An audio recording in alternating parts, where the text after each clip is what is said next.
Je m'appelle Arnaud, je suis ingénieur et fondateur de techport.fr. Voilà, donc, je vais commencer, je vais traiter aujourd'hui deux sujets. Comment parler efficacement à une IA.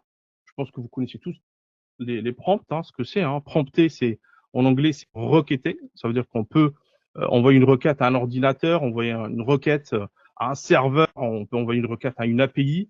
Contrairement à ce que vous avez déjà vu, je ne vais pas vous proposer 50 prompts pour être heureux.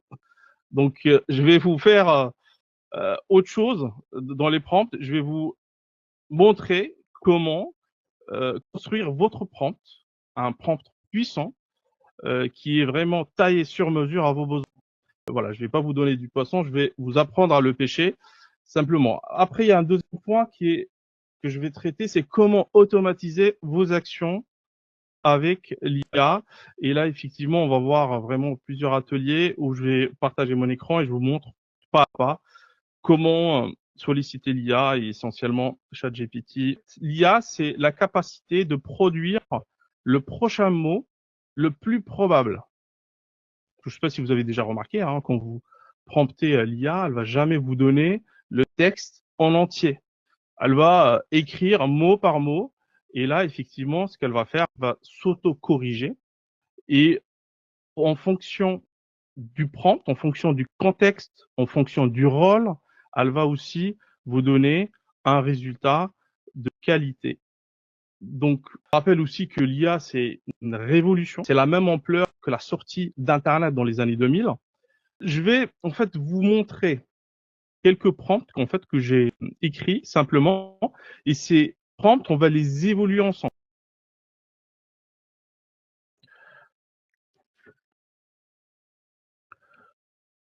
En fait, là, je lui demande de créer un article sur les avantages de passer sur un Mac. Donc là, je lui donne le contexte. Hein. Donc mes lecteurs, c'est des entrepreneurs en quête de performance, de fiabilité, de sérénité. Donc ils veulent un environnement de travail stable, sécurisé, optimisé, curieux, exigeant et orienté résultat. Donc voilà. Donc là, en fait, il est en train, en fait, voilà, comme je vous disais, hein, c'est la probabilité du mot le plus, je veux dire, c'est produire le prochain mot le plus probable. Et en fait, c'est basé, ce que je disais tout à l'heure, sur les réseaux de neurones. Donc, les réseaux de neurones, c'est pas une technologie qui vient de sortir. Hein. Elle est sortie en 1943, donc c'est très vieux. C'est comme les réseaux bayésiens d'ailleurs. Hein. Donc, en fait, c'est des approches informatiques basées sur des mathématiques très avancées. Et toutes les IA ne sont pas basées sur les réseaux de neurones. ChatGPT, c'est sur les réseaux de neurones. Ce prompt que j'ai fait là, en fait, on va l'évoluer. Et vous allez voir, le résultat, il est totalement différent. Le prompting de rôle, donc c'est quoi en fait? En fait, il faut donner à ChatGPT le rôle que vous voulez qu'il met en place. Donc, il peut être un avocat dans les droits des affaires, il peut être un copywriter, il peut être un médecin, il peut être ce que vous voulez. Pourquoi? Parce que l'IA a absorbé ou a aspiré en fait toutes nos habitudes. Donc, quand je dis habitude, donc côté émotionnel, côté expert, côté novice aussi. Donc, elle a tout aspiré. Parfois, quand je lui demande de sortir un code, il va me donner un petit bout de code et par la suite, il me dit termine le reste tout seul. Il faut lui mettre la pression aussi, hein, c'est comme un humain.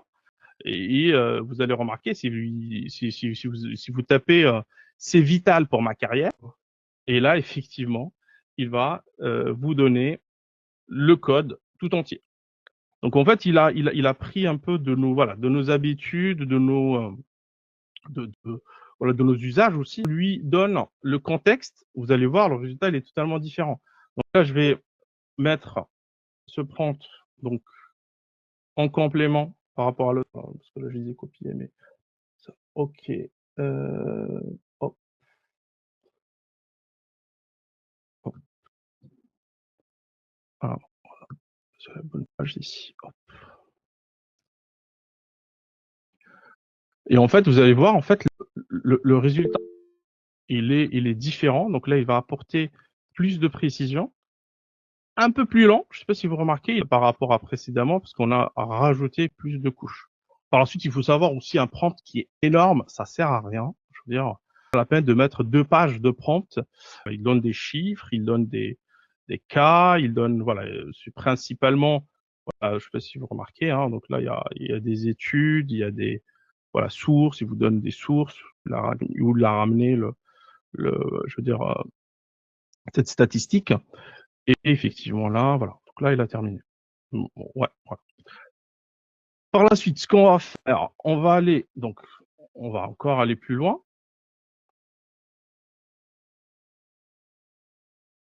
Alors, on va parler de la quantification. En fait, c'est quoi la quantification?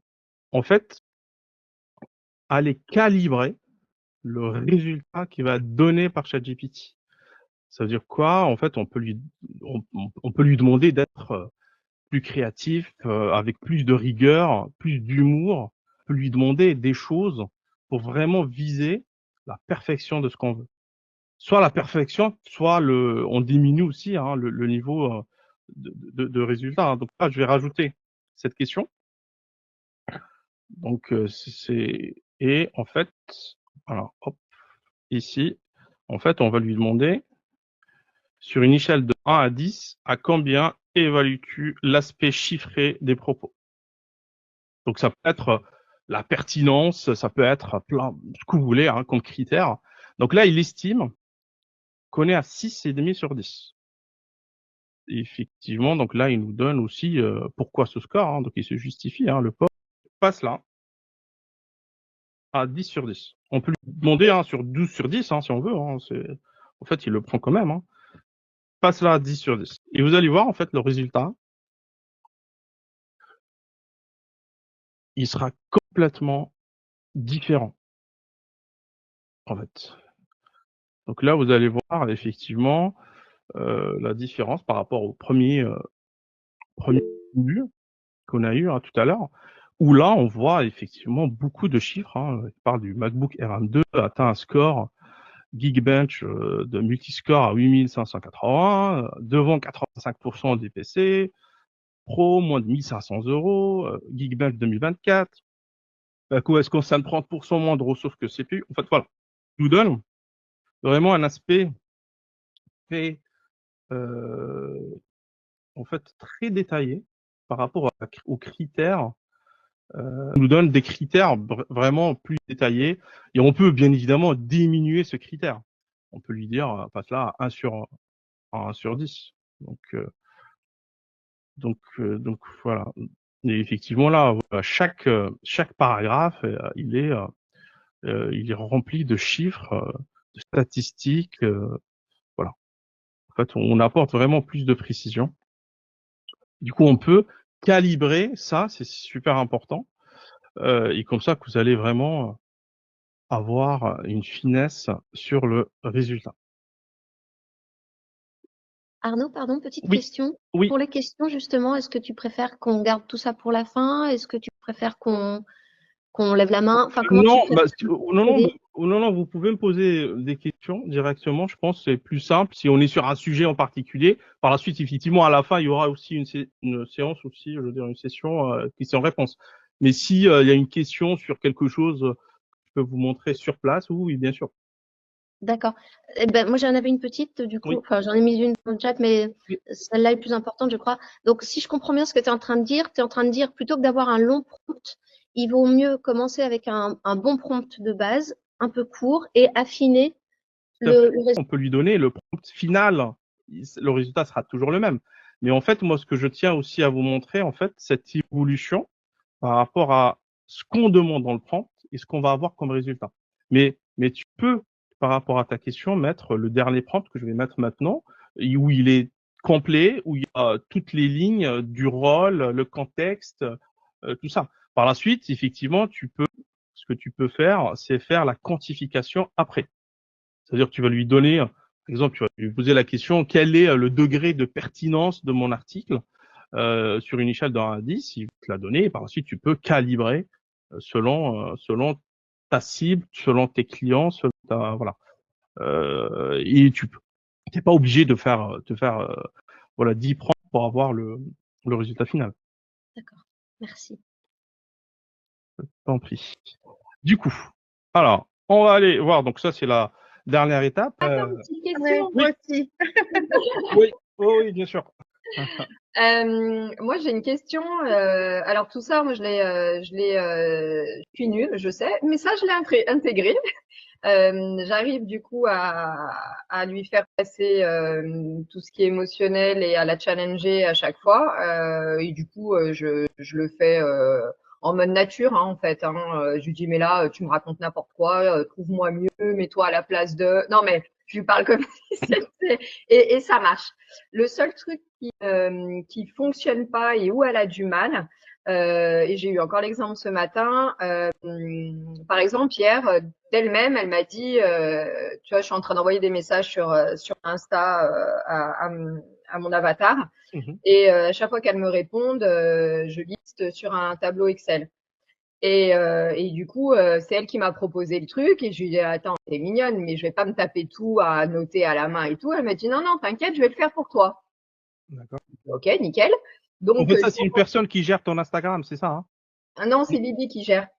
D'accord, ok, d'accord, ok, Donc c'est d'accord, moi ok, qui envoie d'accord, des messages ok, à mes avatars, et du coup elles d'accord, me répondent, et il faut que je liste les réponses qu'elles m'ont apportées aux questions posées. Et d'accord, en fait c'est hyper chronophage, donc tu vois, j'ai pas de moyens pour aller vite. Donc du coup je lui ok, demande, elle me dit t'inquiète, je vais t'aider, je vais te faire un tableau Excel. Donc elle m'a fait un super tableau Excel, nickel. Elle a commencé à me rentrer donc toutes les réponses que je lui avais envoyées en photo, du coup, parce que j'utilise ok, que ça, donc je lui envoie en photo. Et aujourd'hui, donc je lui avais bien dit d'enregistrer, de mémoriser le tableau Excel, etc. Et aujourd'hui, je lui demande de me ressortir le tableau Excel, et je lui renvoie des photos de réponses que j'ai eues aujourd'hui. Et là, mais j'ai dû lui demander au moins 1000 fois de compléter le tableau. À chaque fois, elle me disait la bonne réponse. Elle me disait, oui, Valérie, super, je t'ai complété le tableau. Alors, t'as bien ça, ça, ça. Et j'ouvrais le fichier, il y avait rien. C'était pas fait. Et ça, mais ça m'arrive souvent sur des trucs comme ça, en fait, où elle te donne la bonne réponse, en fait. Elle te dit, elle a tout compris. Elle te dit, OK, pas de souci, j'ai compris, je vais te faire ça, je vais te faire ça. Sur papier, en fait, c'est super beau. Et en fait, quand elle te sort le truc, et ça correspond pas à ce qu'elle t'a dit. Donc là, je sais plus comment faire, parce qu'à chaque fois, bah, je l'engueule. Je lui dis, tu te fous de moi? Qu'est-ce que tu m'as sorti? C'est quoi ce mais merdier? en fait, là, ce que tu lui demandes, en fait, en réalité, tu lui demandes d'automatiser une tâche, mais ça, on va la voir, en fait, dans pas longtemps, pour te montrer comment automatiser, le fichier Excel aussi, hein, il est à l'intérieur, je veux dire, parce que par la suite, le fichier Excel, tu peux le donner à ChatGPT, mais pas de cette manière-là. On peut faire de l'OCR, par exemple, sur des photos pour récupérer le texte ou ce genre de choses. Par la suite, quand il y a des formats un peu, je dirais, exotiques, qui ne sont pas un format voilà, open source, hein, je veux dire clairement, hein, parce que c'est un format propriétaire, là, il y a du mal, en fait, à interpréter, à remettre. Et en fait, moi, ce que je te conseillerais, c'est vraiment d'automatiser ce genre de choses. On lui donne en entrée le fichier Excel, ou ce qu'on veut. Il y a aller dans un second temps et je vais vous montrer dans tous les cas toutes les possibilités. Et là, on va lui demander de lire le texte, transformer le texte. En Bah, fait, l'IA aujourd'hui, tel que je moi, la vois, c'est comme si tu as un développeur. Hein. Tu as un ouais. développeur sur toi. Ouais, J'ai fait mais des ses réponses, quand elle expérimentations. me donne ses réponses, elles sont nickel, en fait. Ouais, C'est top. ouais. Mais l'exécution est soit pas faite, soit mal faite. Tu vois, par Ouais, exemple, je lui dis, fais-moi à la suite. c'est pas encore au point. Hein. Je veux dire, c'est pas vraiment encore au point parce que quand on, ouais, parce que là, on est sur la version 4, 4.1, la 4.5 est encore en préparation, mais c'est pas encore au point pour gérer les différents formats. En fait, ChatGPT, il est vraiment le numéro 1 en texte. Elle fait des choses incroyables. Je veux dire, moi, les contrats que je reçois, je les envoie à ChatGPT. Voilà, je les mets dans le contexte. Voilà, t'es avocat dans les droits des affaires, analyse-moi ça, et elle me sort des choses vraiment incroyables. Hein, je veux dire, les faiblesses, voilà, c'est ce que je vous montrerai ici. Merci. Je t'en prie. Je sais pas s'il y a une question. Ouais, moi je veux Oui. bien. Oui, bien sûr. Juste, Valérie, moi j'ai la même chose que toi, mais avec Canva. En fait, quand je demande des visuels et que je lui demande Ouais. d'aller me l'envoyer sur Canva, et à chaque fois il me répond oui, oui, bien sûr, je te le fais. Donc moi, c'est un garçon par contre, hein, mon chat GPT. Hein. Je vois que toi tu es une fille, mais D'accord, ok. moi c'est Brandon. D'accord, ok. Alors, moi, Canva, je l'utilise tous les jours. Hein. Je veux dire, Canva, comme ChatGPT, comme plein d'autres choses. Je trouve que l'IA sur Canva n'est pas encore au point. Je trouve. Moi, Ça a j'ai bien généré évolué. des visuels avec Midjourney, avec Dali, avec ChatGPT directement, et en fait, c'est vraiment, même sur ChatGPT 4, 4.0, hein, je veux dire, ce qu'on a tous, si on a la version, ensuite la version payante, effectivement, je l'ai prise parce que c'est super important, mais elle génère quand même des visuels de bonne qualité. Bien évidemment, il faut lui donner le contexte, voilà, le, elle génère, moi je trouve la qualité de ChatGPT, elle est beaucoup mieux que Canva. Et c'est normal, hein, parce que ils ont pris de l'avance. Du coup, j'ai laissé tomber moi Canva pour l'IA. Pourquoi pas? Peut-être qu'ils sont en évolution permanente, parce que Canva là, ils viennent de faire je sais pas si vous l'avez suivi, en fait, une conférence par rapport aux évolutions futures. Et là, ils ont mis plein de choses. Hein. Franchement, ça devient quand même.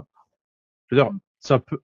Je dirais, est-ce que ça va remplacer Photoshop? Non, parce que j'utilise Photoshop en complément, mais ça fait vraiment plein de choses d'une manière très simpliste. Une question, ouais. Oui. Qu'on dit là, consultant et agent IA, c'est pareil. Ou Brandon pour la Miss Peggy, c'est pareil. En fait, c'est pareil. C'est juste que, en fait, on peut donner. En fait, aujourd'hui, ChatGPT, il nous donne la main pour qu'on crée notre GPT à nous par rapport à un métier. Et c'est pareil, en fait. C'est la même Ok. chose. C'est la même chose. Moi, j'utilise. Par la suite, ça dépend aussi de la particularité, le niveau de complexité des métiers. Mais il y a des choses vraiment très avancées en GPT. Hein, je veux dire, parce que c'est des gens qui sont spécialistes dans leur domaine. Donc, si vous avez un expert SEO ou autre, n'importe quel expert, il donne vraiment un contexte. Mais après, juste pour Oui, comprendre, ça veut dire que c'est oui, quelque chose qui est épinglé ou quand j'ai besoin, par exemple, si je vais prendre le cas que ce soit Brandon, à oui. chaque fois que j'ai des questions Ça par ici. rapport à Brandon, je Ouais, vais sur son Brandon ouais. ou est-ce que c'est quelque chose qui est épinglé et lorsque j'ouvre une nouvelle fenêtre, ça va forcément avoir En fait, il un sera lien? épinglé tout à fait en haut à gauche. Je Oui, ne sais pas si tu arrives à voir, c'est ouais, là. ouais. En fait, quand tu vas l'utiliser, hein, tout à l'heure, tu vois, là, je l'ai pas utilisé, je vais dire analyse le SEO de mon site www.tech.fr.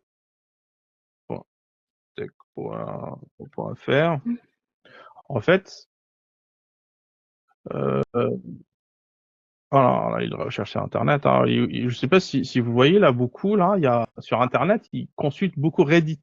En fait, le forum Reddit, il est incroyable. En fait, on le connaît pas beaucoup en France encore. Non.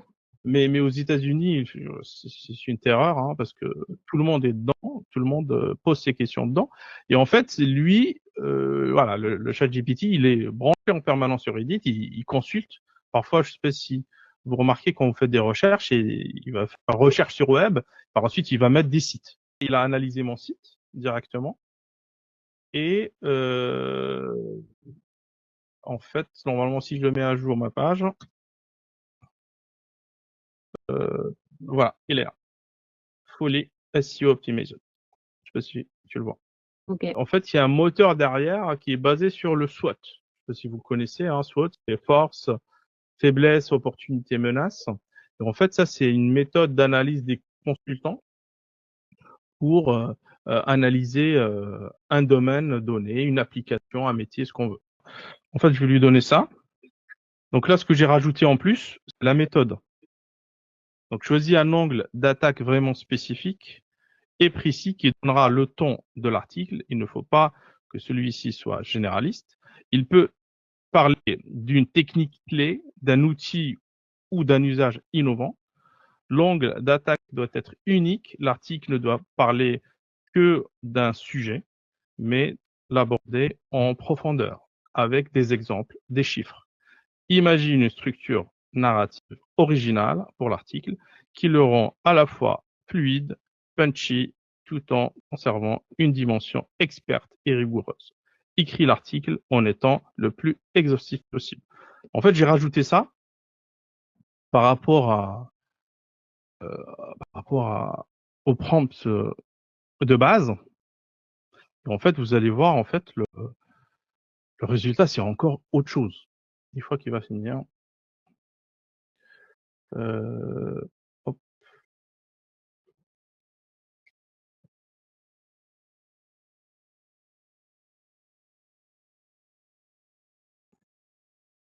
Donc, en fait, je vais lui demander, en fait, la pertinence des propos.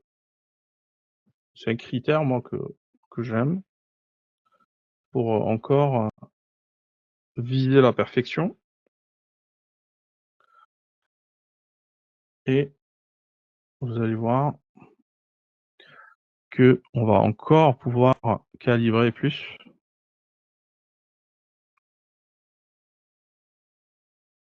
On est à 9 sur 10. C'est déjà pas mal. Hein.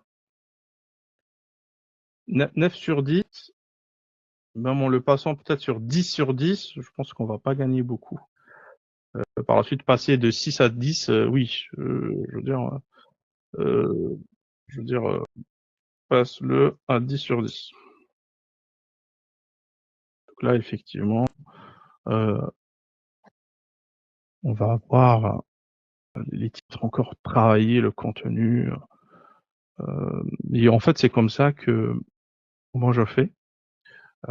Quand je rédige des articles de blog, généralement, parce que moi je travaille beaucoup SEO en interne, les solutions d'automatisation, parce que ça, c'est en fait, je vous ai comparé, en fait, trois solutions. Chaque solution, elle a des avantages, des inconvénients. Hein. Zapier, c'est les plus connus. Ils ont plus de 7000 applications connectées à la plateforme. C'est énorme.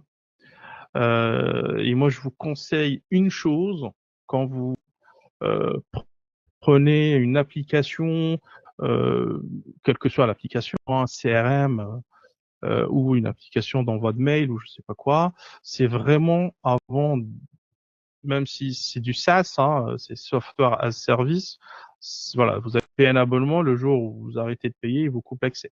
Donc voilà, il n'y a pas d'engagement hein, sur ce type de solution. Avant de choisir ce type de solution, il faut vraiment voir est-ce que c'est automatisable ou pas. Moi, c'est ce que je fais. Alors, là aujourd'hui, je suis en train de chercher un CRM. J'ai testé pas mal de CRM hein, et en fait, c'est vraiment mon critère numéro un. S'il n'est pas automatisable, je le prendrai pas.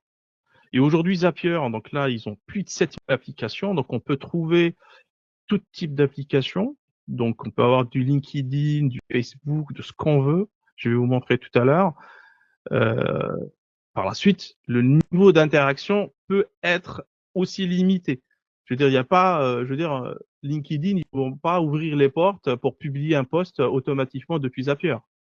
Voilà, ça pourrait être, voilà, bénéfique pour tout le monde, mais c'est pas le cas. Hein. Donc, il y a encore des choses manuelles. Donc, ils vont dire, voilà, ils vont vous proposer des choses très, moi, à mon sens, simplistes par rapport à ce qu'on veut faire sur des applications connues comme PayPal ou autres. Par la suite, je vais vous montrer aussi dans des exemples comment on peut exploiter tout ça.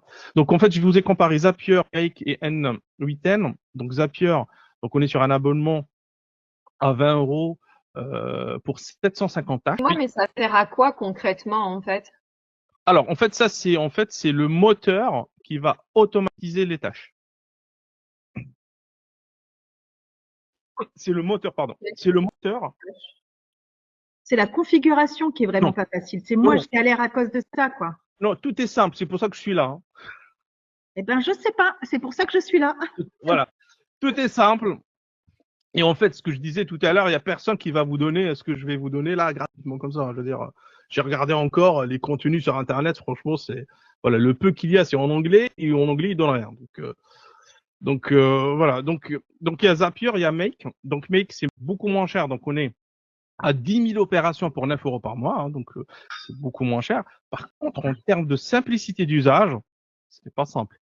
Je veux dire, même Ah, moi, c'est le mec. voilà, je suis tech, j'étais allé essayer de voir, ils me mettent dedans. Honnêtement, c'est pas aussi simple. Voilà, mon mec, direct, j'ai laissé tomber, moi personnellement. Par la suite, il faut beaucoup de patience, il faut dire, il faut voilà, c'est pas. Et N8N, c'est encore plus complexe, ça c'est un autre niveau où on va installer la solution sur un serveur en interne ou sur du cloud. Donc, du cloud, c'est 20 euros par mois, ou sinon, c'est auto-hébergé. C'est une solution open source, encore plus complexe. Ça veut dire quoi au niveau de la maintenance, évolution voilà, il faut vraiment faire attention à ça. C'est l'open source, hein, c'est gratuit, effectivement, vous payez rien, mais il y a des gros risques. Et ça, c'est plutôt dédié pour les experts, généralement des développeurs ou autres. Et effectivement, là, on voit que la simplicité d'usage, c'est vraiment très, très compliqué. On peut aussi développer dans l'IA. Ça veut dire là, c'est encore un autre niveau. Ça veut dire que aujourd'hui, les sociétés, quasi toutes les sociétés, je veux dire, développent l'IA. Ils vous donnent jamais ce qu'il faut, hein, parce que encore une fois, c'est du secret. Et tout le monde est sur l'IA. Je vais vous montrer dans des exemples deux solutions que j'utilise moi quotidiennement tous les jours. Donc c'est Zapier. Donc c'est des solutions de marketing automation. Donc c'est des outils SaaS, hein, Software as Service. Ça veut dire quoi? Ça veut dire que la solution elle est hébergée sur du cloud et par la suite, en fait, on va payer un abonnement mensuel ou annuel, hein, encore un peu moins cher quand c'est annuel, pour avoir ce service-là. Zapier, il est compatible RGPD, donc ça c'est bien à le savoir, et Brevo aussi. En fait, on va voir dans des exemples, c'est des solutions. Donc Zapier, donc c'est automatisation des tâches entre différentes applications sans avoir besoin de coder. Donc voilà, franchement c'est chapeau parce que il y a toutes les fonctions qu'on peut trouver pour coder. Par exemple, sur des expressions régulières, mais je vais vous montrer ce que c'est. En fait, quand on est ingénieur, en fait, ils nous apprennent à construire cette expression régulière. Parfois, elle est très compliquée à faire, mais là, ChatGPT, il vous la donne en quelques secondes. Et il va nous faire gagner du temps et on va l'utiliser dans Zapier pour vous montrer comment faire. Et Brevo, en fait, anciennement, c'est Sendinblue. En fait, moi, j'ai été connu sur Sendinblue quand j'ai commencé à les utiliser, hein, parce que pareil, hein, j'utilise Brevo aussi, pareil, tous les jours. En fait, c'est un outil qui permet d'envoyer des mails professionnels et de gérer facilement la communication avec ses clients. Et en fait, ce qui est super intéressant avec Brevo, ils ont aussi pareil, une offre gratuite, mais limitée bien évidemment. Mais en fait, ce qui me plaît avec Brevo, on peut faire en fait une gestion des mails automatisés. Je vais aussi vous montrer comment faire. Et ça, c'est super important quand on fait du marketing, hein, on fait du lead magnet ou autre, hein, ce qu'on fait hein, quand on a un site e-commerce. Parce que à la base, moi j'ai un site e-commerce, et quand on récupère l'info principalement, donc c'est des prospects, c'est des leads, et comment on arrive à les intégrer dans une base clients, comment les relancer. Par la suite, il faut faire attention, Brevo, c'est pas un CRM. Donc en fait, il y a une volonté de faire un CRM, moi je pense, parce que on trouve des fonctionnalités aussi très bien poussées, très bien faites. On peut envoyer des messages WhatsApp, on peut envoyer des emails, on peut faire plein de choses, mais par contre c'est pas un CRM, il n'y a pas les briques nécessaires sur ça. On peut faire aussi de l'upsell, donc là c'est les ventes additionnelles aussi. On peut faire plein de choses avec Brevo. Mais c'est pas un CRM. Donc ce qu'on va faire, je vais vous montrer en fait le schéma en fait d'un zap. Un zap, c'est quoi en fait? En fait, c'est une tâche. Voilà, c'est une tâche qu'on va créer et cette tâche-là, elle va faire des choses. Il y a un déclencheur, donc un élément déclencheur en première position et il y a plusieurs actions. Le déclencheur, c'est quoi? Ça peut être un email reçu, ça peut être un tableau de fichiers Excel, ça peut être ce qu'on veut. Je vais vous montrer après les possibilités. Donc ça, c'est un élément déclencheur. Et par la suite, il y a une ou plusieurs actions. Et là, effectivement, dans ça, en fait, on peut faire un workflow d'actions pour automatiser des choses. Et ça, effectivement, je vais vous le montrer en pratique dans quelques instants. Du coup, je passe sur l'aspect pratique. Je vais vous montrer comment créer un zap. Je vais vous montrer des apps. Je vous ai préparé 3 apps. Du plus simple au plus complexe, hein, parce que je suis sur mon interface Zapier. Donc là, ça c'est des tâches. Hein. Donc c'est des tâches. Ça c'est les apps en fait. Je crée des tâches. Les tâches, on peut les activer, les désactiver. Ce que je vais vous proposer, donc là, je vais vous montrer un premier exemple. On va le faire ensemble. C'est pour ça que c'est le titre de cette présentation. C'est pas à pas. On va le faire ensemble. On va le créer de zéro. Comme ça, je vais vous montrer comment faire. C'est pas compliqué. Il faut juste s'y mettre et avec un peu de logique. En fait, c'est vraiment très simple. Alors, je vais vous montrer le premier. Donc, c'est un zap qui est simple, très simple. Donc là, il y a un élément d'entrée et il y a un élément de sortie. Donc, l'élément d'entrée, c'est quoi? C'est un email.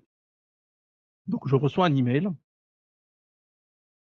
Donc, je clique dessus. Quand je clique dessus, donc là, j'ai son paramétrage. Et donc, je reçois un email. Donc, voilà, c'est un événement, nouvel email. Et la boîte email, c'est celle-ci.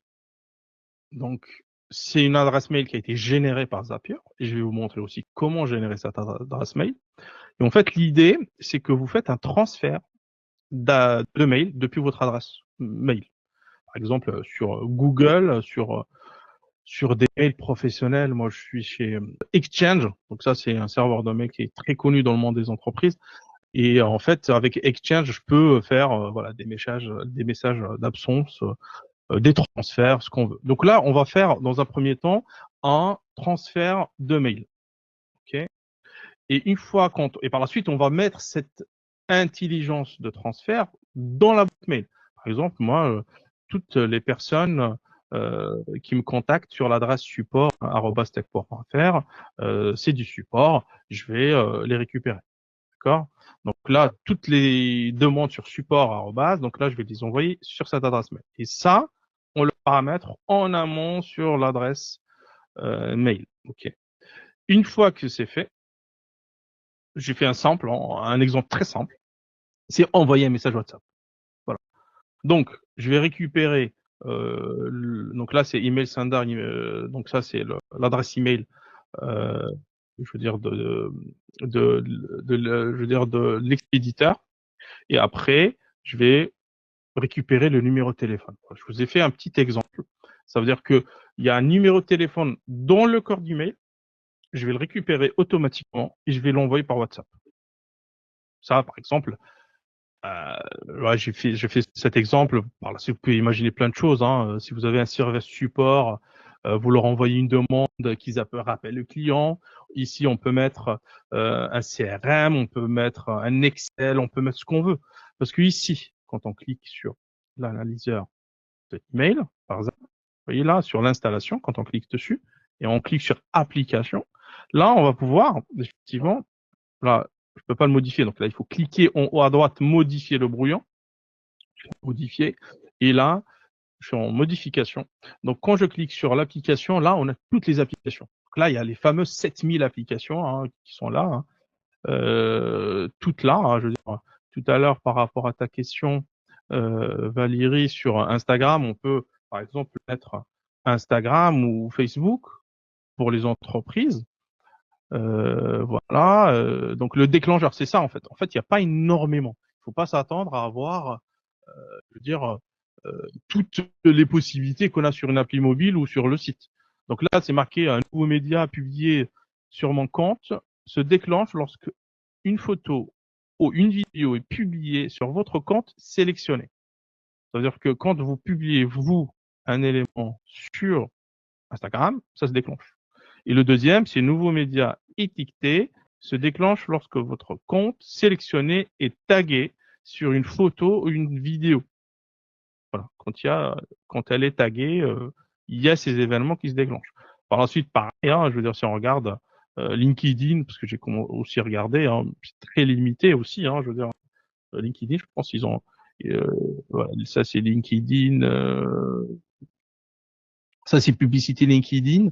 Et dans les possibilités, donc nouvelle réponse au formulaire de génération de leads, contenu organique se déclenche lorsque vous recevez une nouvelle réponse de formulaire lié à une page d'entreprise, une page de produit ou un événement. Voilà. Donc, en fait, il y a des éléments, il faut voir aussi le besoin, comment est-ce que c'est pertinent ou pas, est-ce que ça rapporte quelque chose. Parce qu'en fait, si on fait un zap, c'est pas juste pour s'amuser, hein, je sais que c'est fun, hein, je veux dire, de voir des choses comme ça qui tournent automatiquement H24, 7 jours sur 7, mais il faut qu'il y ait un intérêt, parce que ça va vous faire gagner du temps, parce que ça va vous ramener du client, parce que ça va rajouter l'image, ou ça va vraiment perfectionner l'image de notre entreprise, ça va rajouter de la réactivité de réponse aux clients, donc ça c'est top. Donc il faut qu'il y ait un intérêt, parce que sinon c'est pas la peine, je veux dire, de faire des automates comme ça.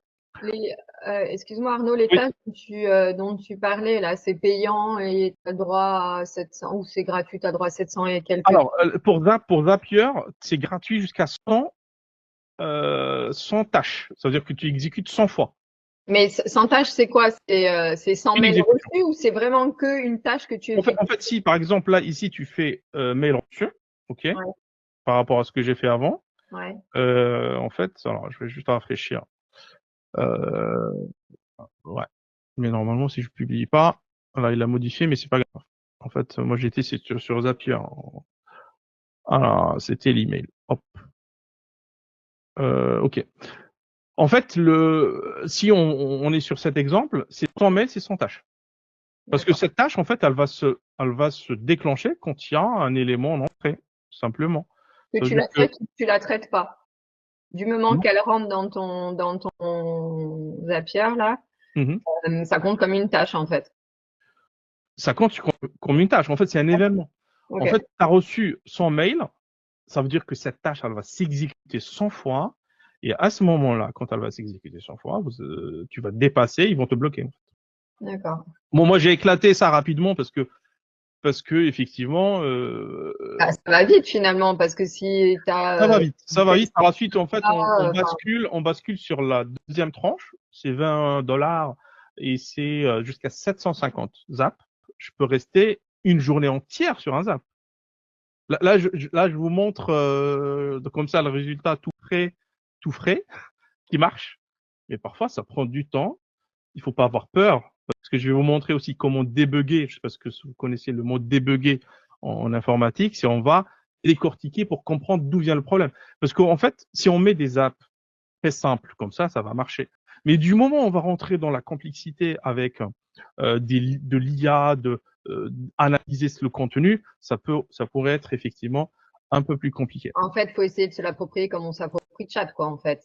Voilà, c'est pas en fait il faut pas, franchement il faut pas avoir c'est pas dur mais il faut prendre le temps quand non, même d'aller en fait c'est pas dur, il faut juste être curieux, par la suite être patient parfois, voilà, parce que quand on fait ça, il faut aussi parfois être patient, curieux, et il y a toujours une réponse. Je veux dire, il y a toujours une explication. En fait, moi, ce que j'aime bien aussi dans l'informatique, c'est binaire. En fait, c'est du 1 ou 0. Si ça fonctionne pas, il y a une explication, et cette explication, elle va pas changer. C'est pour ça que moi, je déteste les problèmes aléatoires. En fait, parfois, j'ai des Macs que je reçois pour réparation, un problème aléatoire, et c'est un tout seul. Et ça, j'ai horreur à ce type de problème, parce qu'on ne sait pas c'est quoi la raison. Mais ça, c'est autre chose. Sur Zapier, quand ça fonctionne pas, ça sera toujours pareil, et il faut trouver le problème. Du coup, moi, ce que je vous propose tout de suite, c'est de créer ce fameux app de zéro. Je vais vous montrer simplement comment le faire. Euh,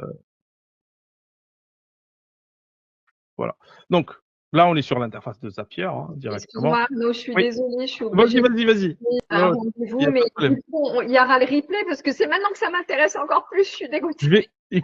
Franchement, là, normalement, ça enregistre. Mais honnêtement, s'il y a besoin, si pour des raisons X ou Y, ça ne s'enregistre pas, je vous ferai une vidéo pour ça. Merci beaucoup Arnaud pour ton temps. Ça va me prendre 5 minutes pour le faire. Je vous le ferai et ça, il n'y a aucun problème, avec un grand plaisir. Il n'y a aucun souci. Alors, du coup, on va faire un zap ici. Donc là, on va créer sur, ouais, on va cliquer sur, là, on clique sur le zap, on va faire créer, là, simplement.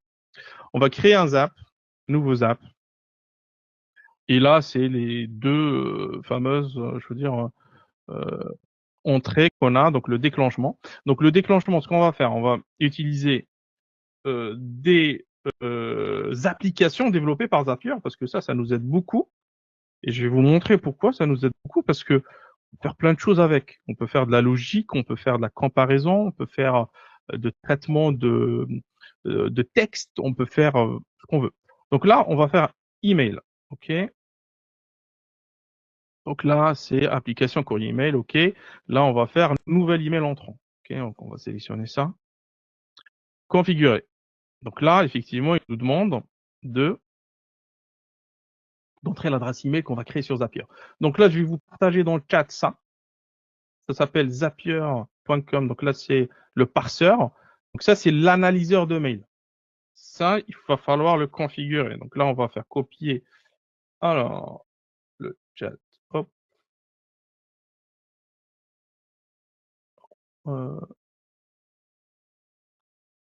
Là, bon, je vous l'envoie après.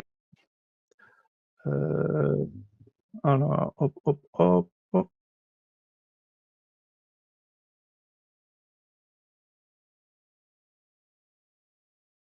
Message, ok. Message. Alors, j'ai des questions, je suis vraiment désolé, je viens de les voir. Et n'hésitez pas de prendre la main. Donc, est-ce que c'est le même principe sur Brevo? Alors, j'ai une question de Timontu Travel. Je sais pas, tu peux poser ta question directement, hein. Je sais pas s'il est là. En fait, là, hop. Je sais pas si tu m'entends. Oui, je t'entends. Je t'entends. En fait, je te posais cette question parce que moi, j'utilise Brevo Oui, aujourd'hui. oui. Et prestataire externe en freelance, en fait, elle m'avait mis en place des comment est-ce qu'on appelle ça? J'ai l'impression que c'est ce que je suis en train de faire. Elle avait mis en place des automations en fait avec les séquences de bienvenue et quand la personne ouvre le e-book, alors ça la rebascule directement dans la base de données pour la newsletter, etc., etc. Mais moi, je ne sais pas comment le faire. Et donc, du coup, j'avais quand même payé un certain prix pour le faire. Et je m'étais dit, ben, si à chaque fois que je veux faire des séquences d'emails, je dois payer 1000 euros, 1000 euros, 1000 euros, voilà, il faudrait T'as peut-être payé que un ça prenne consultant, c'est ça? j'ai payé une personne, une freelance Voilà. pour le faire. Bah, il t'a pris cher, hein. 1000 euros pour faire ça, moi, je vais te montrer, hein. Tu vois, c'est pas aussi compliqué, je veux dire, par la suite. Encore une fois, là, tout ce que je viens de vous montrer, je veux dire, je l'ai appris moi-même, avec un peu de curiosité. Par la suite, ça m'ouvre des possibilités, bien évidemment. Mais ça, c'est que le début de ce qui attend. Mais moi, je peux te montrer comment faire cette automation et être plutôt autonome. Tu vois, c'est pas très compliqué. Voilà, il faut juste s'y mettre, un peu de logique et honnêtement, je veux dire, tu peux mettre ça en place. C'est pas, voilà, c'est pas compliqué. Je comprends qu'il y a des consultants qui font ça. Par la suite, ouais, voilà, c'est des choix après, hein. En fait, quand on est en fait, voilà, entrepreneur, en fait, il va falloir, dans un premier temps, faire tout, hein, je veux dire, tout. Moi, je fais du Photoshop, du Canva, du Zapier, comme on veut. Mais par la suite, effectivement, en fait, il va falloir déléguer plus tard quand on va s'agrandir. Mais je peux te montrer, si tu veux, avec un grand plaisir, comment faire ça sur Brevo. Ok. Merci beaucoup. Je t'en prie. Du coup, là, donc là, je vous ai partagé, voilà, ce lien. Et en fait, ce qu'on va faire, on va se connecter sur cette plateforme. En fait, donc là, je vais me connecter avec mon identifiant Zapier directement, autorisé. Voilà. Et là, ça, c'est des emails en fait que j'ai créés pour mes apps, parce que j'en ai plein, j'en ai créé. Et là, ce qu'on va faire, on va créer une boîte de lettres. On va créer une boîte de lettres. Et cette boîte aux lettres, elle porte, voilà, ça. Ça commence par un www. Et là, ce qu'il est en train de faire, il est en train de voir est-ce que il reçoit un email ou pas. Donc moi, ce que je vais faire, donc là, dans un premier temps, je vais le paramétrer ici, ok. Je le paramètre dans mon Zap et je vais lui envoyer un email.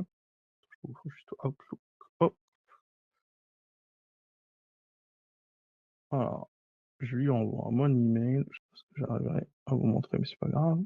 Donc je lui envoie juste un email, donc depuis ma boîte perso, je vais lui dire test et je lui dis mon téléphone.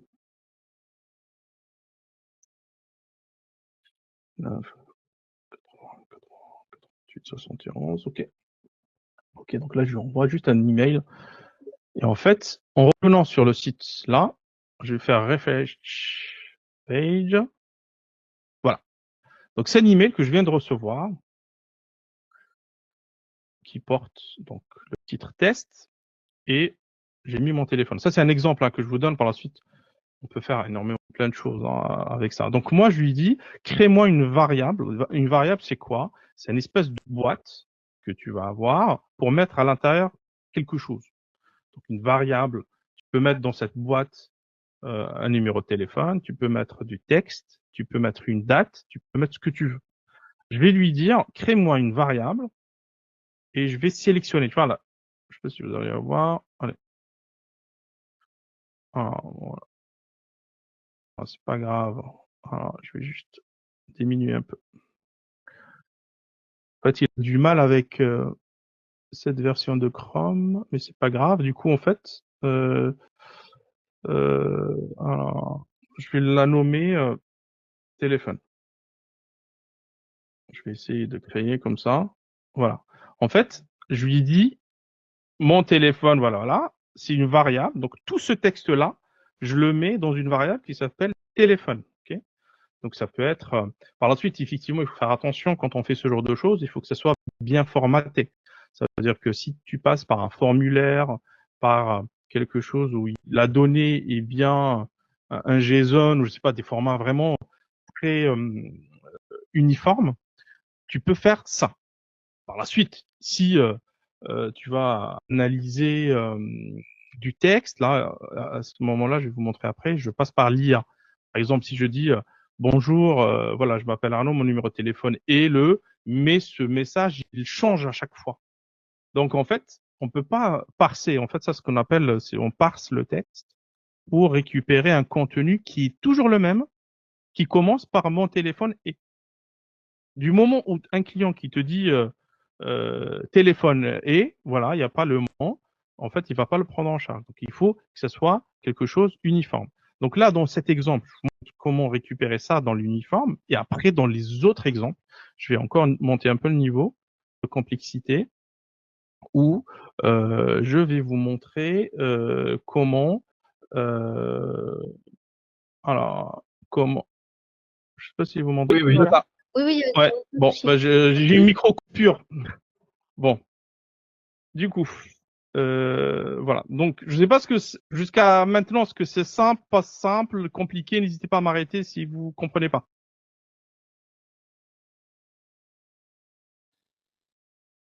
Mais en fait, c'est une démarche à faire telle quelle. Je veux dire, il faut reprendre cette vidéo petit à petit, faire les options comme ça, d'accord? Donc là, je l'ai mis, ok. Vous allez voir en fait la magie après. Donc là, je vais faire enregistrer l'adresse et le modèle, ok. Et par la suite, on va retourner sur le Zap. Et là, en fait, alors configurer, on va juste mettre à jour.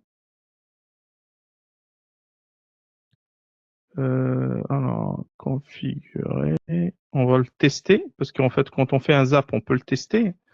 Alors, ok, ça, on est bon. On fait continuer. Donc là, en fait, on fait à chaque fois continuer. Hein. Donc là, on est sur configuration, on fait continuer.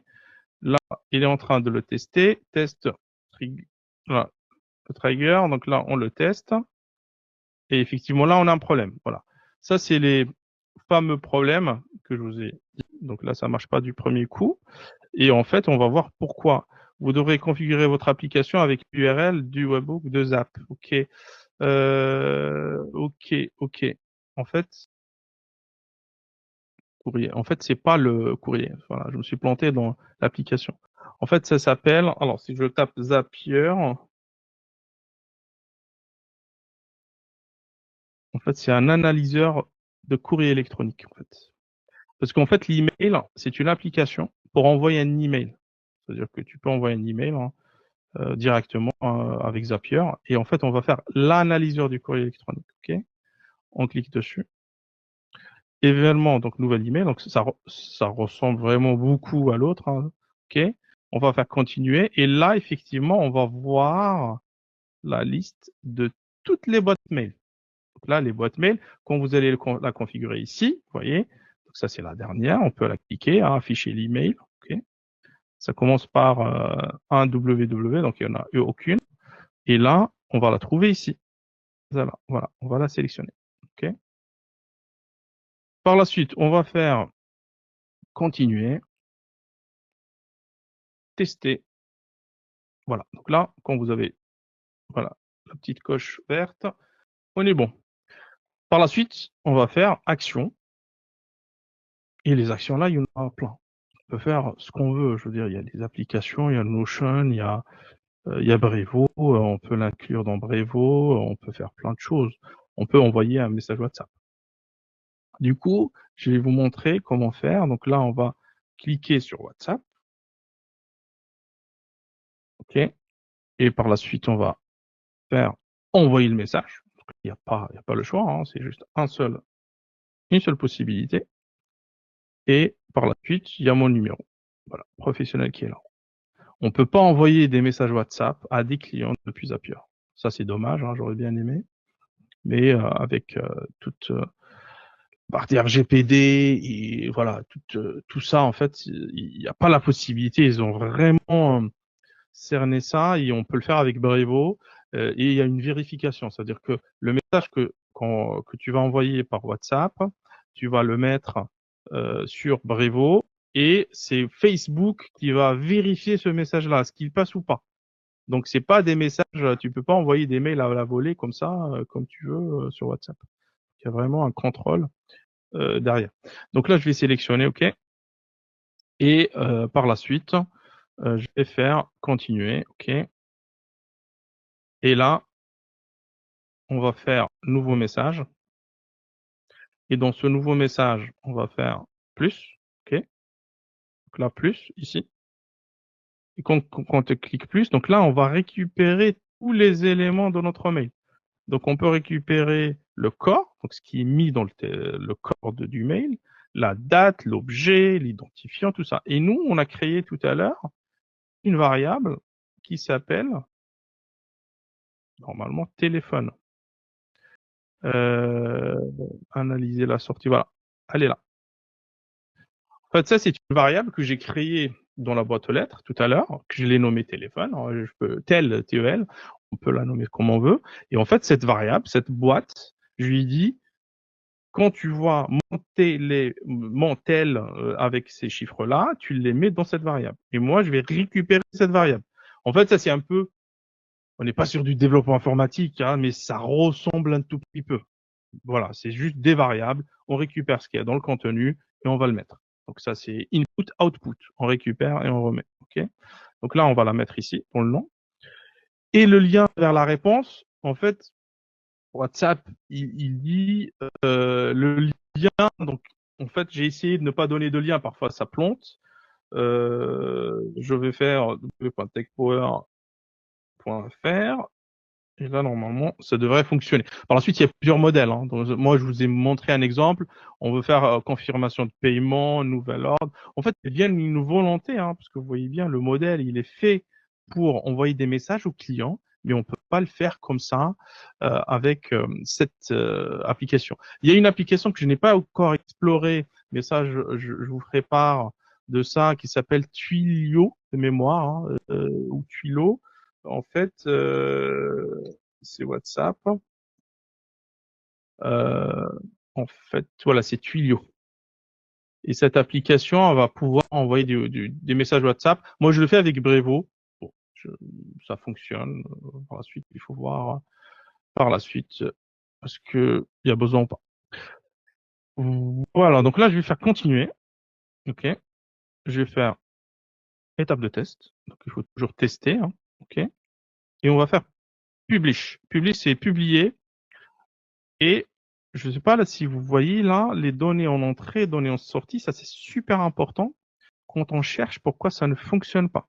Parce que là, on est sur cette tâche d'entrée. OK. Dans l'onglet test, il n'y a pas grand-chose parce que c'est là où la donnée rentre. OK. Par la suite, sur ce nœud-là, on va aller sur le test, on va voir les données en entrée. OK. Et la sortie des données, je veux dire ce qu'il va envoyer. Et là, on va faire publier. Étape nouveau test. Là, normalement, si je fais un nouveau test sur mon téléphone, je dois recevoir un zap. Voilà, il est là. Je ne sais pas si vous arrivez à voir. Moi, je reçois plein de zaps, mais voilà.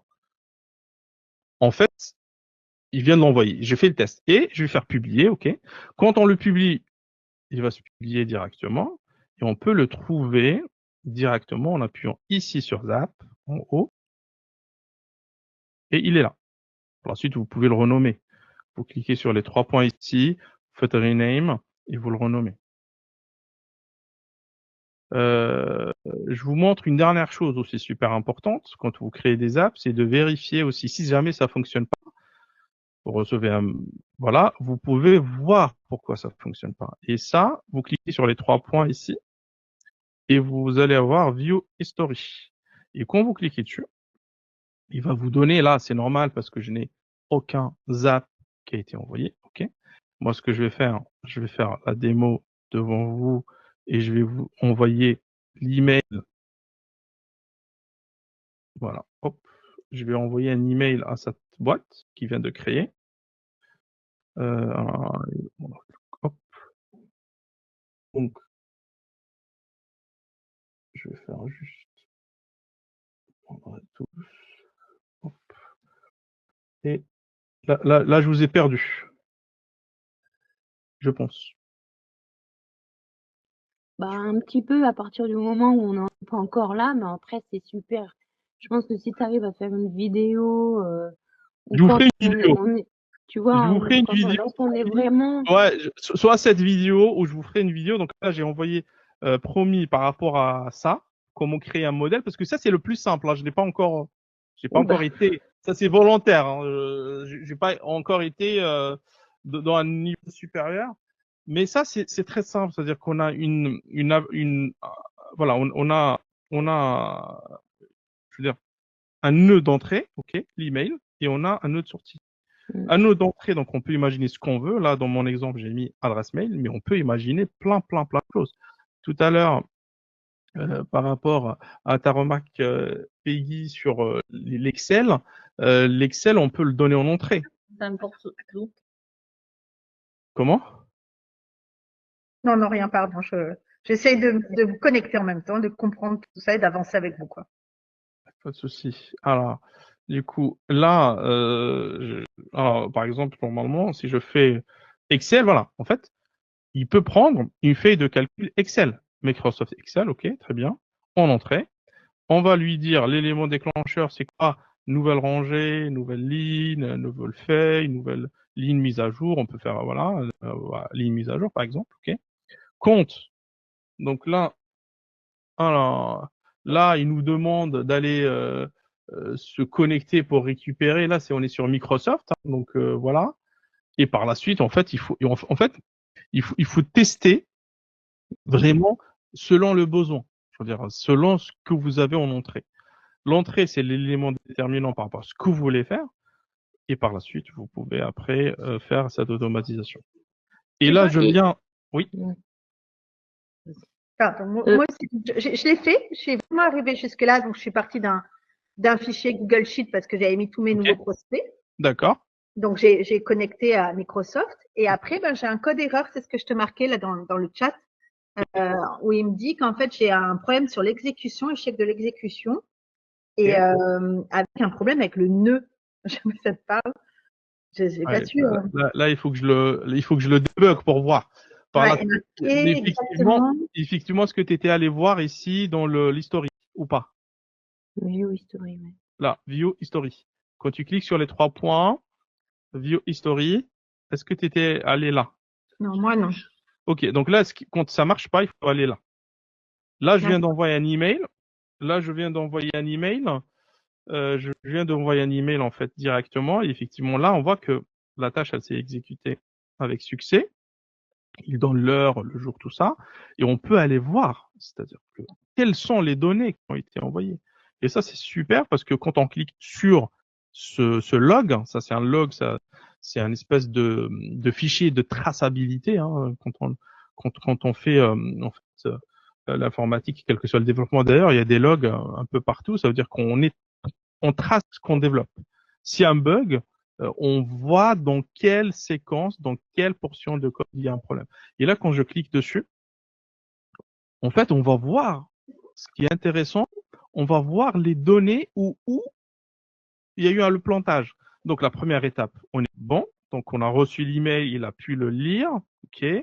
Donc, il a envoyé. Donc là, il donne surtout à la sortie. Je veux dire, on va avoir, parce que là, il n'y a pas d'entrée, parce que c'est lui le premier nœud. Donc là, la sortie de données, on voit bien quels sont les éléments qui ont été reçus.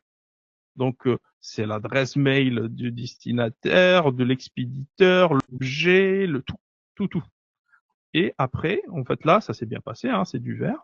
Et quand généralement il y a un blocage, il vous met une croix rouge. Et à ce moment-là, vous cliquez sur la croix rouge et il faut chercher pourquoi ça marche pas. Je veux dire, par la suite, il faut aussi s'aider parce on peut utiliser mais je vais quand même je vais essayer de provoquer une erreur pour vous montrer aussi comment débugger ça.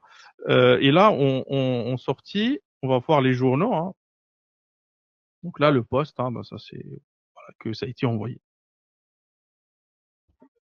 Voilà, ça c'est la donnée d'entrée, la donnée de sortie. Donc là, tout est bon, tout s'est bien passé. Par la suite, je ne sais pas, est-ce que vous avez des questions sur cette première étape?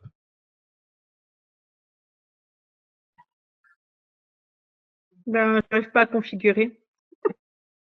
Est-ce que c'est une question? T'arrives pas à configurer quoi?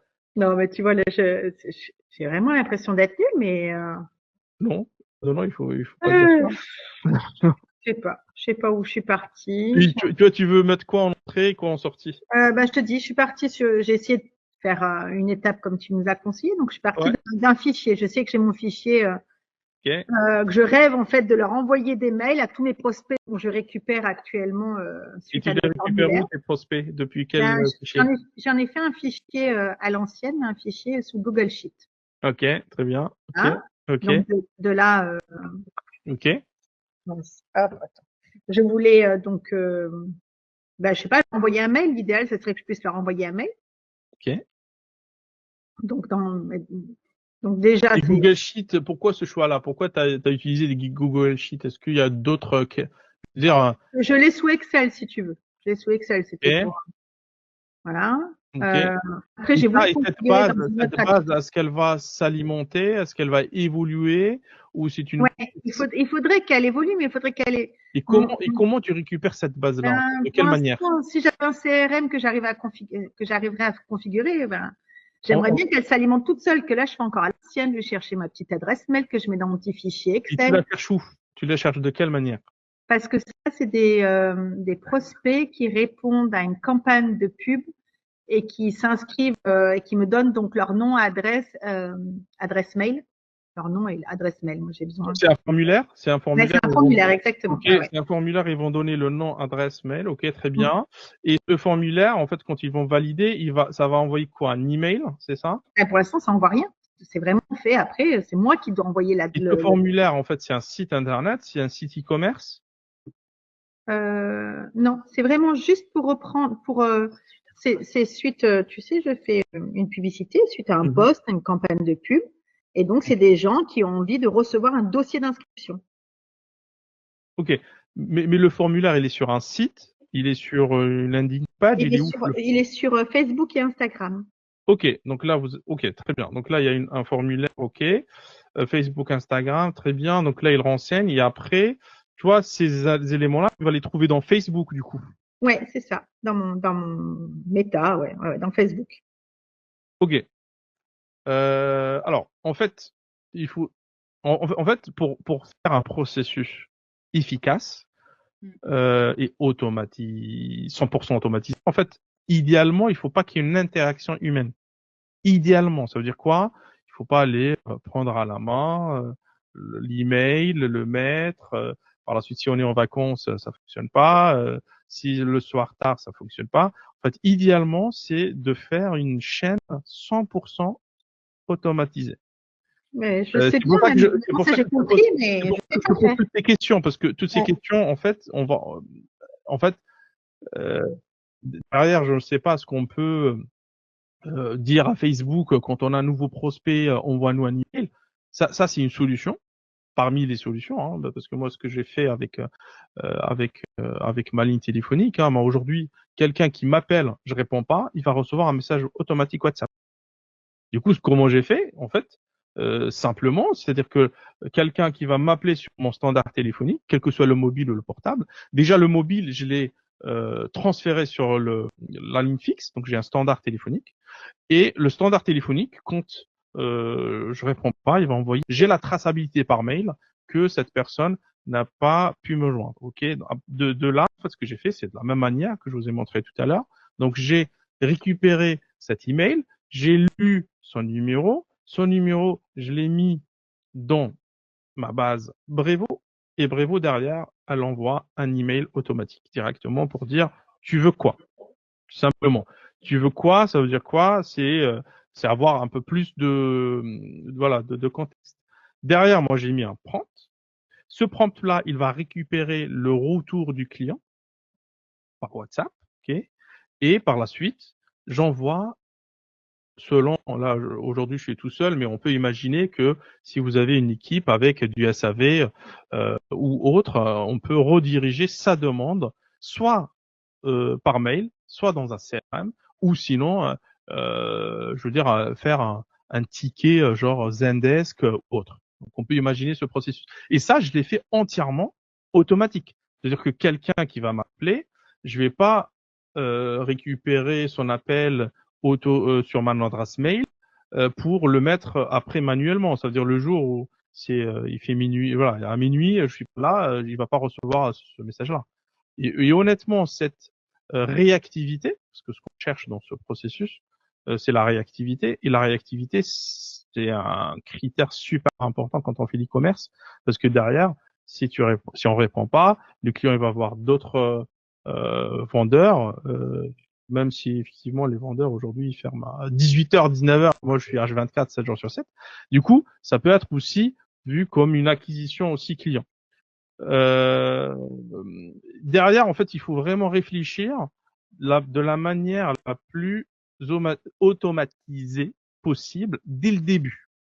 Ça veut dire qu'il n'y a pas d'interaction humaine.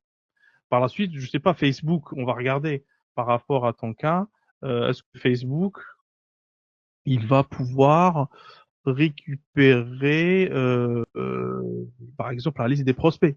Parce que si tu as ça, c'est bon, c'est sauvé et tu vas plus faire cette interaction manuelle. Donc, par la suite, effectivement, Facebook, il y en a plusieurs. Donc ça, c'est des chemins d'entrée. Donc publicité à formulaire sur Facebook. Donc ça existe apparemment. Donc je clique dessus. Et par la suite, se déclenche lorsqu'un nouveau prospect est créé. Donc là, c'est logique aussi. Ça veut dire que quand il y a un nouveau prospect qui est créé côté Facebook, tu vois, et tu vas plus utiliser ta page Google Sheet ou autre, tu vois. Donc en fait, il faut vraiment réfléchir d'une manière un peu, il faut prendre la hauteur en fait. Il faut prendre la hauteur, voilà, il faut pas juste voir j'ai cette tâche, je vais la faire juste à ce niveau-là. Il faut la faire sur tout le niveau. Tu vois ce que je veux dire? Ouais, ouais, très bien. Je vais essayer. Mais c'est ça exactement que j'ai besoin, en fait. Donc, je suis complètement en accord avec toi. Après, je n'arrive pas à le faire, mais je suis complètement d'accord. Voilà. Donc ça, c'est super important. Je vous montrerai après quelques exemples par rapport à ce que j'ai fait. Donc voilà. Donc là, il y a d'autres. Donc là, jusqu'à présent, on n'a pas parlé d'IA, on n'a pas intégré l'IA. C'est juste des réponses processus simples. Hein. Donc c'est input, output, sans traitement. Donc là, on va un peu augmenter le niveau de complexité et on va aller voir cette fois-ci. Alors là, je vais juste agrandir ça. Hop, hop. On va aller sur l'exemple 2. Alors là, hop, voilà. Ça, c'est l'exemple 1. On va aller à l'exemple 2. Sur l'exemple 2, en fait, on va récupérer automatiquement des mails. On analyse le contenu avec l'IA. Puis, on génère un envoi de lien Google Meet en fonction du contexte détecté. En fait, ça, je l'ai mis en place pour vous envoyer des emails. Et ça, on peut faire des choses. Pour cette invitation, on peut faire des choses aussi incroyables. Donc, on va aller sur l'exemple 2 et on va aller voir un peu. Voilà. Donc là, il y a des étapes en plus. Donc, on va récupérer l'email. On va aller le donner à ChatGPT. On va attendre parce qu'on veut pas que ça envoie tout de suite parce que si on enlève ce nœud-là, ce qu'il va faire, il va envoyer un Google Meet tout de suite. Okay. Donc là, de la même manière, donc c'est un email parseur que j'ai mis en place by Zapier. Donc là, l'adresse email elle a changé, bien sûr, parce que j'ai créé une adresse mail spéciale pour cette tâche. Donc il faut créer pour chaque tâche une adresse mail différente parce que c'est une tâche différente. Par la suite, je vais la passer dans ChatGPT et dans ChatGPT, je vais vous montrer parce qu'en fait, il va falloir aussi le configurer. En fait, il faut savoir que OpenAI, en fait, ou OpenAI, en fait, c'est la boîte mère de ChatGPT. En fait, c'est l'organisation qui a créé ChatGPT. Et ChatGPT, en fait, c'est une variante simple de ce qu'on peut faire avec l'OpenAI. En fait, l'avantage de faire ça, c'est de pouvoir aussi encore avoir plus de finesse dans ce qu'on veut faire. Et ça, je vais vous montrer ça dans quelques instants. Donc là, simplement, j'ai créé ce nœud-là, j'ai sélectionné ChatGPT, application ChatGPT, ok, on va extraire alors on va faire le modifier comme ça, vous allez voir quelles sont les possibilités. En fait, il y a des vraies possibilités incroyables. Du coup, on va aller cliquer sur donc ChatGPT, hein, ça c'est bon, on le trouve ici. Hein, donc on clique sur l'application et on tape ChatGPT, comme ça, il y en a qu'un seul, non, c'est celui-là. Okay. On va le sélectionner. Et après, dans les possibilités, on peut avoir plusieurs possibilités. On peut analyser le contenu de l'image, on peut analyser le sentiment du texte, vérifier les les modérations, classer le texte, conversation. On peut mener une conversation. Ça veut dire que c'est une question-réponse, en fait. Et lui, dans cette conversation, il va garder l'historique, en fait. Et ça, on l'a pas, un peu moins dans ChatGPT parce que, voilà, en fait, on va mener une conversation avec une logique derrière. Et ça, généralement, on met ça dans, par exemple, un chat ou autre. Par la suite, conversation avec l'assistant, convertir du texte en parole, créer un assistant, créer une transcription, créer une traduction. Voilà, on peut traduire en automatique aussi. Créer un magasin de vecteurs, extraire des données structurées, générer des images avec DALL-E. Et tout ça, c'est automatique. C'est-à-dire que le nombre de possibilités qu'on peut faire, c'est juste énorme. Et nous, dans ce modèle-là, en fait, on va faire extraire des données structurées. Okay. Et ça, c'est extraire les données structurées, ça c'est le prompt qu'on connaît sur ChatGPT classique. Okay. Donc là, on va le sélectionner et après, là, on va prompter. Donc là, on va sélectionner le modèle. Donc là, j'ai choisi le GPT-4 et je vais lui donner une description. Donc, identifie toutes les adresses mail présentes dans ce texte, même si elles sont mélangées à d'autres informations ou sur plusieurs lignes, puis retourne uniquement la liste des emails séparés par des virgules, sans doublon ni texte inutile. C'est-à-dire quoi? C'est-à-dire que moi, à l'entrée, on peut imaginer Doodle, hein, ça c'est l'application que j'ai mis en place pour vous faire inscrire dans cette séance. Et Doodle, elle est interconnectée à Zapier. Donc on peut imaginer ici un Doodle. Moi j'ai fait ça dans l'exemple juste pour dire que je vais envoyer un email avec plein d'emails à l'intérieur. Mais on peut connecter avec Doodle. Ça veut dire quoi? N'importe quelle personne qui va s'inscrire sur Doodle, ça va envoyer un email à ChatGPT. ChatGPT, il va faire un traitement et puis on va envoyer un Google Meet. Okay, donc, valeur à extraire, donc là, je la nomme mail, et la température. Donc ça, ce genre de paramétrage, on l'a pas sur ChatGPT. Sur ChatGPT, la température, elle est à 0,7 par défaut. La température, ça veut dire que quand on se rapproche de 0, on a en fait un contenu très répétitif. Et quand on s'approche du 1, puisque ça c'est le 1 le maximum, là on est sur la perfection de la créativité. Par la suite, puisqu'il s'agit de données, je veux dire, textuelles à extraire, il faut tester et voir. Voilà. Sachant que OpenAI, c'est payant, c'est pas gratuit, hein. C'est payant en plus du ChatGPT. Ça veut dire que si vous prenez un ChatGPT, vous payez $20 par mois, il va falloir prendre OpenAI. Et OpenAI, en fait, ça coûte pas très cher, honnêtement. Pour 2 $, on est à 1 million de jetons. C'est énorme. Ça veut dire que moi, sur mon site e-commerce, je sais pas, j'ai combien d'articles, j'ai énormément d'articles, et en fait, j'ai refait tout. La description détaillée, la description aussi courte, je les ai toutes passées par ChatGPT, et en fait c'est quelques euros. Je veux dire, si vous imaginez le temps que ça prend de personnaliser les articles, je veux dire manuellement, franchement je paierais même plus. Du coup, 1 million de jetons. C'est quoi un jeton? Un jeton, en fait, si on regarde le mot hello et l'eau, c'est 2 jetons. D'accord? Si on va voir MacBook Pro, par exemple, MacBook Pro, c'est 3 jetons. Ça peut aller vite aussi, mais ça reste vraiment très raisonnable en termes de prix. Donc voilà, il faut prendre aussi un abonnement, il faut charger allez, 20 euros ou 10 euros, ce que vous voulez, pour faire ce genre de choses. Et par la suite, voilà, la température, par la suite, voilà, adresse mail, c'est pareil. Donc là, c'est quelle est la description du mail. En fait, là, en fait, on redonne encore du contexte. C'est un peu encore différent. Et on laisse tout le reste, en fait, par défaut. Ok. On va faire continuer. On va faire étape de test. Ok. On va tester ce que ça fonctionne. Il faut toujours faire des étapes de test avant d'aller plus loin. Donc là, il est en train de tester. On est bon. Ok. D'accord. Et là, pareil. On a les données en entrée. Et moi, pour rajouter la complexité, regardez ce que je lui ai donné en entrée. En fait, c'est des adresses mail avec des liens. C'est pas juste un texte que j'ai envoyé. Donc, j'ai rajouté la complexité où j'ai mis entre parenthèses mail to. Ça veut dire ça, c'est du Ahref. Ça veut dire que quand vous cliquez sur une adresse mail, ça va vous ouvrir directement la page pour envoyer l'email.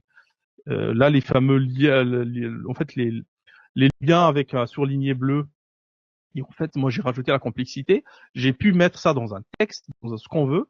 Et lui, ce qu'il va faire, donc ça, c'est la donnée d'entrée et la data out. Il va me sortir des adresses mail séparées par des virgules. Je vais vous montrer pourquoi. Parce que c'est dans un but, en fait. Parce que Google Meet, il prend la liste des mails avec des virgules. Du coup, si Google Meet, il prend des adresses mail avec des points-virgules, à ce moment-là, effectivement, on va utiliser des points-virgules. En fait, il faut que le processus suive dans une logique, voilà, unique. Donc là, on va faire continuer, ok. Et ici, on va aller sur le délai by Zapier. En fait, Zapier, ils ont mis en place des outils qui sont très pratiques et il y en a plein. Donc ça, c'est le filtre, le formateur. Filtre, ça veut dire que c'est si cette variable égale ça, alors faire ça. En fait, on est un peu en fait sur le développement informatique, c'est pas du code, hein, on est sur du no-code, mais on va faire du if, else, voilà, c'est si cette variable égale à ça, on va faire ça, voilà. Donc ça, c'est du filtre. Il y a les formateurs, donc ça, c'est pour faire, par exemple, allez, ma chaîne de caractères, il y a un espace à la fin, on va utiliser du trim, une application, je veux dire, une fonction, et elle va supprimer l'espace à la fin. Voilà, on peut faire des choses incroyables. Voilà, sont développés, sans aucune ligne de code. Et nous, par la suite, il y a aussi il y a la partie code. Hein. On peut aussi, pour les développeurs, aller solliciter ça directement. Et tout ça, c'est des outils qui ont été développés par Zapier pour faire chemin. Chemin, ça veut dire que on peut faire comme ça, ajouter un chemin. Ça veut dire que la donnée qui est là, elle va être là et là. C'est-à-dire, elle va être dispatchée en deux. Là, on envoie un Google Meet et là, on envoie dans un CRM. On peut faire même un troisième. Voilà, on peut faire des choses. En fait, c'est un workflow complet. On peut mettre ça en place. Ok. Par la suite, hop, on va faire supprimer, supprimer. Parfois, ça bug comme ça. Il faut pas s'étonner. Il faut faire juste recharger l'éditeur. Et je fais supprimer sur le nouveau. OK.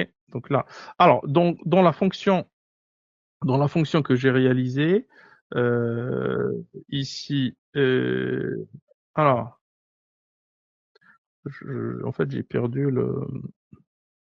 Normalement, si je l'ai pas publié, alors je pense qu'il y a une bug. C'est pas encore. Hop. Alors c'était les. Je sais pas si vous êtes encore là.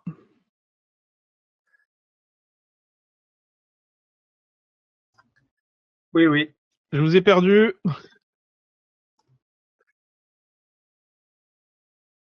Voilà, je pense, voilà, rapidement, on va par la suite, voilà, faire le délai. Le délai, c'est quoi? C'est, je dis, attendre 10 minutes avant d'envoyer le Google Meet. C'est-à-dire que j'attends 10 minutes, ok? Là, ici, dans le Start by Zapier, et je lui dis, attends 10 minutes. On peut lui donner 1 heure, 2 heures, voilà. Et il attend, il va mettre tout ça en suspens, ok? Par la suite, il va faire envoyer le Google Meet. Le Google Meet, ça se passe comment? Pareil, hein, l'installation, on va configurer l'application, ok, et on va lui donner donc calendrier. Donc là, ça c'est mon adresse mail. Donc on va lui donner, parce que là je l'ai connecté, hein, mon Google Meet, je l'ai connecté ici. Donc il connaît mon adresse mail, d'accord. Donc j'ai mis planifier une réunion et après j'ai mis l'adresse mail, le résumé, la description. C'est comme une voilà la réunion. Ça commence à midi, ça finit à 14h. Et là, j'ai mis quoi? J'ai mis les adresses mail qui ont été extraites par ChatGPT, qui sont là. Et comment faire? Je vais supprimer ça, je vous montre. Donc, courriel des participants, je vais faire juste plus, ok? Et on va aller sur le deuxième nœud, ok? Et on va récupérer la sortie, je veux dire la donnée que je l'ai nommée tout à l'heure. Je ne sais pas si vous avez vu, je l'ai nommée mail. Et on a toutes nos adresses mail séparées par des virgules. On fait ça, hop, continuer. Après, étape de nouveau test. Retester l'étape. Et là, on est bon. Là, il a envoyé. Quand on fait retest step, ce que j'ai voulu vous faire, c'est un partage d'expérience par rapport à ce que j'ai mis en place. Je veux dire, d'une manière automatisée, complètement automatisée, pour faire plein de choses. Par la suite, en fait, sur la dernière étape là, en fait, ça c'est encore une autre autre chose. C'est dans la même continuité. Alors ça c'est le dernier exemple. Hein. Et on va finir avec ça parce que là effectivement on a dépassé le temps. Et le dernier exemple, en fait, c'est de la même manière. Hein. C'est un email entrant correspond à une règle définie son contenu est automatiquement transmis par message WhatsApp. C'est-à-dire que je récupère un email entrant et cet email, je le transmets par WhatsApp email. C'est exactement à peu près la même chose.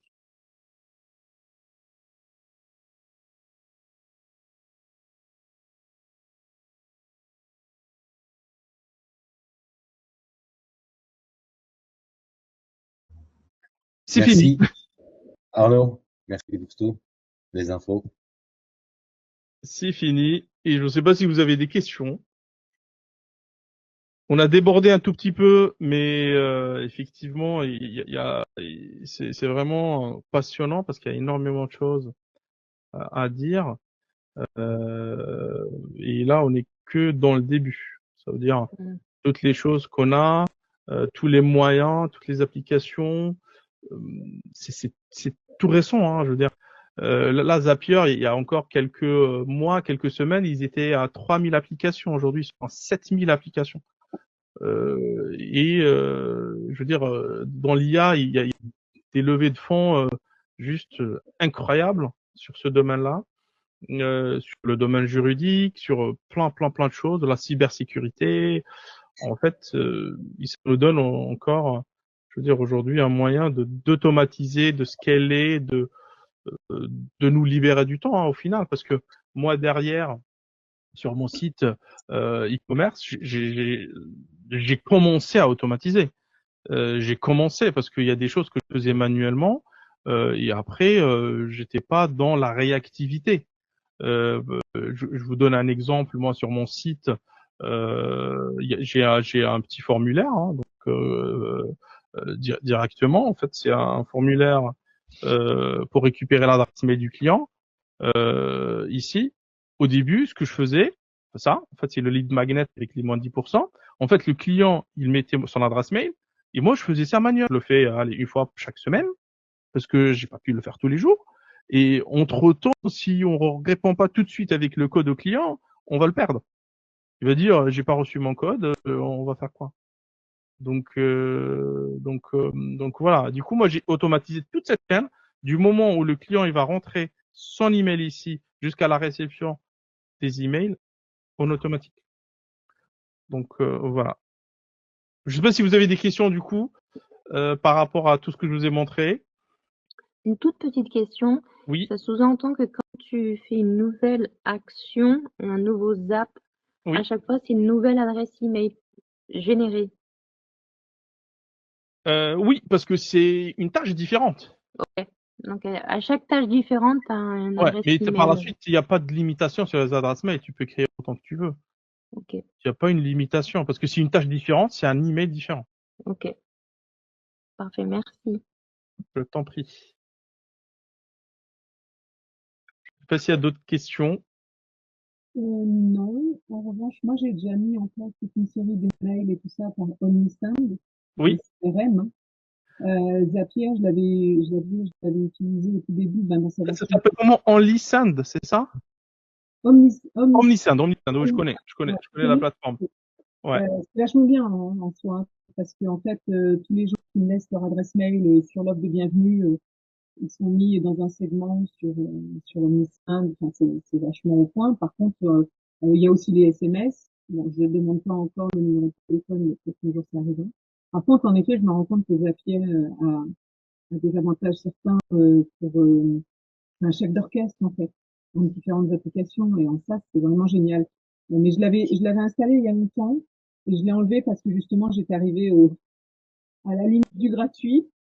Et quand tu génères pas de chiffres au début, ben ça fait quand même déjà un budget.